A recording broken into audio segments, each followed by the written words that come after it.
Imagine the harrowing experience: police officers arresting their own colleagues, those they share a sacred bond with. That's the gut-wrenching reality for some when the thin blue line, the revered unity that binds the police force, is audaciously crossed. Suddenly, officers are thrust into the emotionally straining position of having to bring their brothers in blue to justice. This task is laden with psychological and ethical complexities that can profoundly shake even the most seasoned officers. How does one balance the unshakable duty to the law with the bonds of brotherhood? It's a precarious tightrope, a daunting challenge. But let's not forget, corruption is not a disease that infects the entire force. The vast majority of officers serve their communities with unwavering dedication and honor. However, the deplorable actions of a few can cast a monstrous shadow over the many. This is a shocking, harsh reality that some officers face. Now prepare yourself as we delve into some chilling real-life case studies of police corruption, particularly the act of accepting bribes. Picture an officer sworn to uphold justice, succumbing to the toxic allure of easy, tainted money.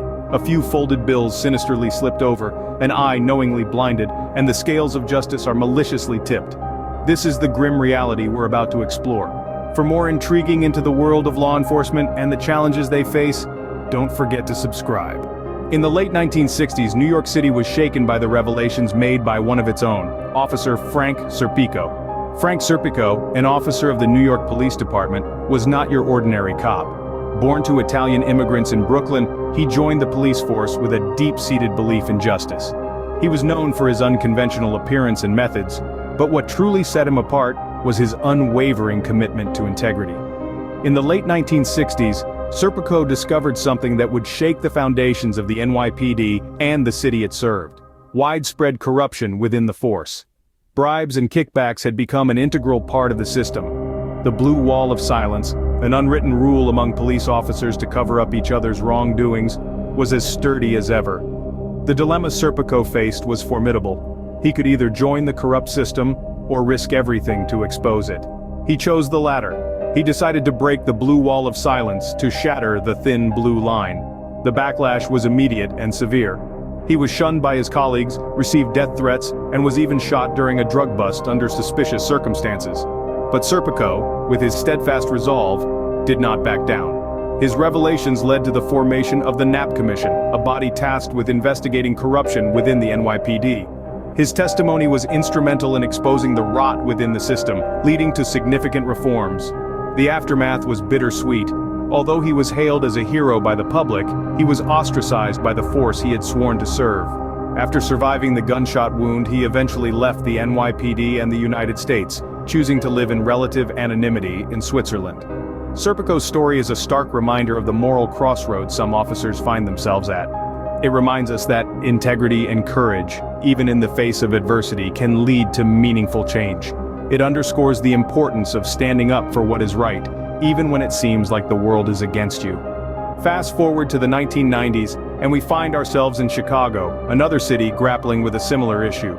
In this metropolis, we encounter the infamous case of the Austin Seven, a group of Chicago police officers whose deeds sent shockwaves through the city. Here we had 7 officers, sworn to serve and protect, but instead, they found themselves on the wrong side of the law. They were charged with corruption, an allegation that had far-reaching implications not only for them, but also for the entire police force. This case wasn't just about a few rogue officers straying from the path. It was a mirror held up to the entire system, revealing cracks and flaws that were deeply rooted. These officers were not just breaking their oaths, they were shattering the trust placed in them by the public and their fellow officers. Imagine being the one tasked with arresting your colleagues, your brothers and sisters in blue. It's a situation that no officer ever wants to find themselves in. Yet in the Austin 7 case, that's exactly what happened. The officers who had to make those arrests faced immense challenges. They had to grapple with the betrayal of trust, the tarnishing of their badge, and the public scrutiny that came along with it. Yet despite these challenges, they did what had to be done. They held their colleagues accountable for their actions, showing the city and the world that no one is above the law, not even those entrusted to uphold it. Through this scandal, the police force had to confront its own shortcomings. It led to a period of introspection, of looking inward to see where things went wrong and how they could be made right. This was a time of reckoning, of acknowledging that change was necessary for the force to regain the public's trust. The Chicago scandal underscores the harsh realities and complexities of policing. It's a stark reminder that the thin blue line, once crossed, can lead to a path of corruption and betrayal, challenging the very principles of justice and accountability. The ripple effects of police corruption are far-reaching and devastating. When the very guardians of law and order become perpetrators of corruption, the impact is not just felt by the victims, but it resonates throughout society. The most immediate and visible effect is the erosion of public trust. As the saying goes, trust is hard to build, easy to break, and incredibly difficult to repair. When the public loses faith in those who are meant to protect them, it creates a chasm that is hard to bridge. This loss of trust isn't just a philosophical or moral issue, it has real-world consequences. It leads to the breakdown of community relations. When citizens don't trust the police, they are less likely to report crimes, cooperate in investigations, or provide useful testimony. This lack of cooperation hinders law enforcement efforts and can lead to an increase in crime rates. Furthermore, corruption within the police force doesn't just affect the relationship between citizens and police. It has a corrosive effect on the entire justice system. When corrupt officers plant evidence, accept bribes, or engage in other forms of misconduct, it undermines the legitimacy of the courts. The consequence is a justice system that is skewed, not towards truth and fairness, but towards power and deceit. Let's take a moment to consider the victims of police corruption. They are often individuals who are already marginalized and vulnerable. They suffer directly from the abuses of power, but they also bear the brunt of the wider effects. They live in communities where trust in the police is low, crime is high, and justice seems like a distant dream. Police corruption does more than just tarnish the badge, it tears at the fabric of society.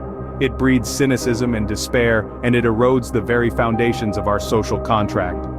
An officer's oath is to protect and serve, but what happens when that oath is broken? The answer, unfortunately, is a society where the pillars of trust, community, and justice are severely compromised. Corruption within the police force is a stark betrayal of the trust placed in these officers. It's a bitter pill to swallow, particularly when the guardians of law and order become the perpetrators of crime. We've journeyed through some remarkable instances today, where the thin blue line was crossed and moral boundaries blurred. We started with the Serpico story, a tale of one man's courage against a system steeped in corruption. It's a poignant reminder that even within the darkest corners, there can be a beacon of integrity.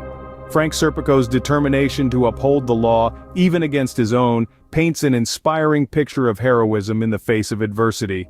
Then we delved into the Chicago scandal, a shocking revelation of systemic corruption that shook the very foundations of trust in law enforcement. This incident underscored the broader societal impacts of police corruption. It's not just about lost money or tarnished reputations, but about the erosion of public faith in institutions designed to protect us. Throughout these narratives, we've seen the psychological and ethical dilemmas faced by cops arresting their colleagues. It's a tough call, pitting personal loyalties against professional responsibilities, yet it's a call that must be made for the sake of justice and the greater good. These stories also highlight the crucial role of whistleblowers and the immense courage required to stand up against the tide. They're the unsung heroes, often facing backlash and isolation, yet their actions are instrumental in rooting out corruption. As we reflect on these cases, one thing becomes clear. The fight against corruption requires courage, integrity, and a commitment to justice no matter the cost. It's a battle that must be fought relentlessly, for the sake of our society and the sanctity of the law. Let's remember, the strength of the thin blue line doesn't lie in its silence, but in its ability to stand firm against any form of corruption, even within its own ranks.